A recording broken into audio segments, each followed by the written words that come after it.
The last video that we watched took us through the entire French Revolution and ended with the reign of Napoleon Bonaparte. What I'm going to do is focus a little bit more on who Napoleon Bonaparte was, his rise to power, and what he did while he was in France, and then eventually how he lost control in France. So I want to start off today by talking about who Napoleon was. So he's born in Corsica, which is actually not in France, so it's a territorial possession. So he is French, but he's not a French citizen per se. As a result, he's seen as an outsider, so it's going to be really tough for him to be seen as an equal among his peers. So even though he joins the military and he's an officer and he knows what he's talking about and he's relatively successful, it does take a while for him to gain the respect of his peers, and he's really unpopular. But this push for equality is something that he really truly believes in because he is a student of the Enlightenment and he's well read and well versed in Enlightenment thought. So he's going to try and pursue these ideas like liberties and freedoms and equalities when he becomes leader of France, and really push them and make sure that everyone attains those rights. So like I just said, he does get involved with the military and he's extremely successful. He rises up through the ranks really quickly. He's in charge of all French troops in Italy and is really helpful and part of the strategy to defeat Italy and to take over Italy. So Italy was good. He then is sent with troops to Egypt, and in an attempt to really take over portions of Egypt, and he fails. So his attempt in Egypt is an utter failure. As a result, he leaves Egypt and he goes back to France, and this is around 1799. When he returns to France, there's a lot of instability with the French government, known as the Directory. So Napoleon works to orchestrate this coup d'etat, or a coup, which is an overthrow, and he overthrows the Directory and creates a new government called the Consulate. And the Consulate's meant to be a republic, so it's meant to be a democratic form of government where the people have more of a say, but Napoleon holds absolute power. So it's a republic in name, but it doesn't really function as a republic. So the Directory is gone, and now it's the government of the Consulate by Napoleon Bonaparte. So Napoleon's head of the government. And he has a lot of responsibilities. He can appoint officials, he controls the army, he conducts foreign affairs.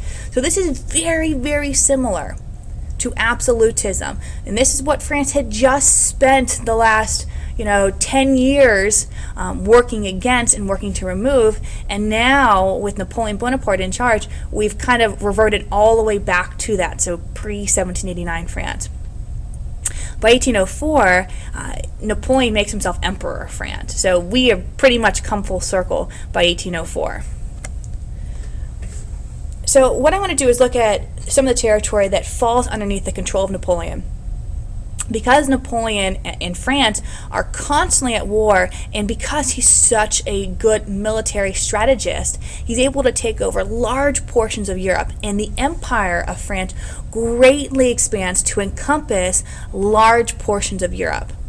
So it pretty much fits into one of three categories. Think of it like an onion. So the core of the French Empire is known as the French Empire. So we're looking at the map right now, the blue territory. So this is, the dark blue France. So this is like France that we know today with kind of like bled out borders, like if you were to put marker on something and it were to bleed out. So that's the French Empire. So that's, where Napoleon is right now. That's where he has direct control. The second layer would be those territories in Europe that are referred to as the dependent states. So they are independent countries, but the people in charge of them, the rulers, are actually relatives of Napoleon. So I've given you a couple of places: Spain, Holland, the Swiss Republic. These are all countries that are independent, but they have a relative of Napoleon on the throne, which means that Napoleon is almost indirectly in charge of them because he has a lot of sway over these rulers. And Napoleon's goal is really to destroy the traditional or old order in these countries. That makes sense. He's a student of the Enlightenment, so he's trying to get rid of the old ways by being in charge. The outermost layer of Napoleon's empire would be the Allied states. So that's any country that had gone to war against France and lost. So they're defeated by Napoleon, so they're going to fall underneath the control of Napoleon. So those are places like Prussia, Russia, Austria, and Sweden. And he's going to try and use them to defeat his ultimate foe, and that's Great Britain. So the one power that he can never really get hold of is Great Britain, and he's going to try and use all of his empire to take them down. So if you look at the map, you can see some of these territories. So this is your French Empire, the innermost core. The dependent states, those in red, are those territories where they're independent more or less, but there's a relative of Napoleon in charge of them. And lastly, these territories are allied with France because he had essentially taken them over. And the one country that he can't quite defeat is England. This is like his kryptonite. So this is going to be his ultimate goal, to take over England. So we're talking about this man who, if we look back, has controlled great amounts of Europe. So what's going to lead to his downfall? And what leads to the collapse of the Napoleonic Empire? 2 reasons. Number 1, Great Britain resists Napoleon. He is unable to conquer them. He's unable to take them over. He's tried to directly attack them, and it's failed. So he decides to create an indirect attack on Great Britain, and that's known as the Continental System. And in the Continental System, countries in Europe were unable to import British goods. So all of the countries underneath French control, so the French Empire, the dependent states, the allied states, were unable to were unable to trade with Great Britain. So all of those goods that they had traditionally received from Great Britain, they can no longer receive. This fails. Number 1, Great Britain had other markets, so if they lose the European markets, they have colonies all over the world that they can trade with, so it does not hurt them economically. Number 2, a lot of countries resist this.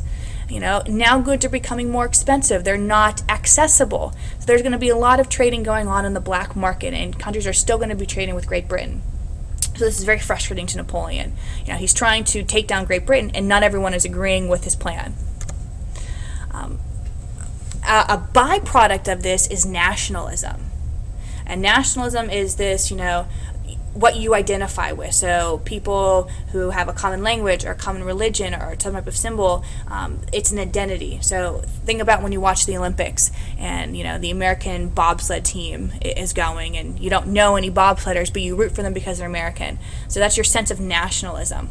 The countries that had been conquered by Napoleon resented the fact that they were now under the control of the French.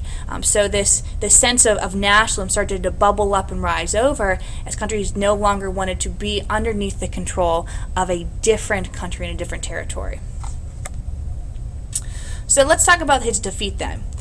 Russia decides that they don't want to get involved with the continental system. It doesn't benefit them. It's not going to be helpful to them, so they say no. So this puts Napoleon in a really tough spot. What is he going to do? He can either ignore it and continue to pursue the continental system with other countries, or he can make an example of Russia and say, if you don't follow my system, this is what's going to happen to you. So he decides to do that, and he takes 600,000 troops and he marches them into Russia to attempt to force them to follow along with them.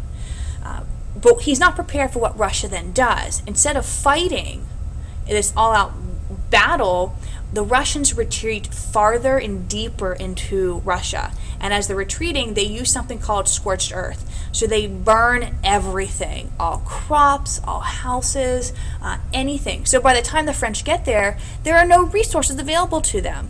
So they're being dragged further and further into Russia with no resources to replenish those that they're losing along the way. So, Napoleon is dragged deep into Russia. He finally reaches Moscow. The city's on fire, which means there's no shelter available to them. Supplies are running low, food's running low, and guess what? Winter is basically here. So he has to retreat now, Napoleon, out of Russia. They can't sustain what they're doing. So Napoleon and his 600,000 troops that he left with attempt to leave Russia. By the time they're out, there are only 40,000. So this decimates Napoleon's forces. as he tries to take out Russia. As a result, other countries in Europe see that Napoleon can be defeated, and they decide to then attack Napoleon. So you get this coalition of countries coming together to take out Napoleon Bonaparte, and they rise up against France. And Napoleon loses. Napoleon, tries to make a final stand, and he's unsuccessful, and he's exiled. He's sent to the island of Elba in the Mediterranean, and he's told, look, you can no longer be the ruler of France, you can no longer be this emperor, you're done. Except if you're Napoleon Bonaparte, because Napoleon actually escapes Elba in 1815 in an attempt to try and come back to take control. And there actually is a chance that he could be successful. A lot of the French troops run excitedly to Napoleon and start to back him. And there's this 100-day period where Napoleon looks like he might garner enough troops and enough support to take France back over, but he's eventually defeated at the Battle of Waterloo. So he's defeated in June of 1815, and as a result, he's exiled for the second time to St. Helena. And if you can look on the map right here, St. Helena is a tiny island in the middle of the Atlantic. Here's Africa, here's South America. There is no chance he's getting off this island anytime soon.